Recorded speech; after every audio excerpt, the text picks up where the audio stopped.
I grew up a really anxious child, and that put a lot of stress on me. It developed into a fear of getting sick, and that began to really consume my life. And that stress developed into a deep depression by the time I was in middle school. I just felt like everything was spiraling out of control. I really wanted to take control of my life, and I found the only way that I could do that was through controlling food. And I began to restrict, and that led to changes in my thinking.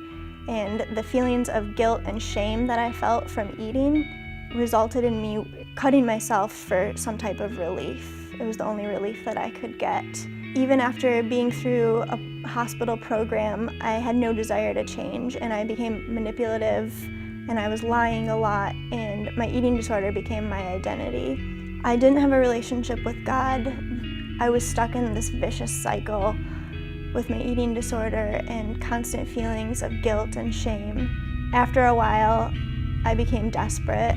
I didn't like the way that I was living, and I decided I wanted to change. I entered a 6-month Christian residential program in Nashville, Tennessee. I learned to change the way that I was thinking through renewing my mind by the Word of God, and God had just made this promise to me that the truth will set you free. And so daily I began to read through these Bible verses so that I could change the way I was thinking. And over time that began to change my thought process. And I really started to have a change in heart and realized what I was missing out on in life. And that was a huge part in finding freedom from my eating disorder. After finishing the program in Nashville, I came home to finish high school.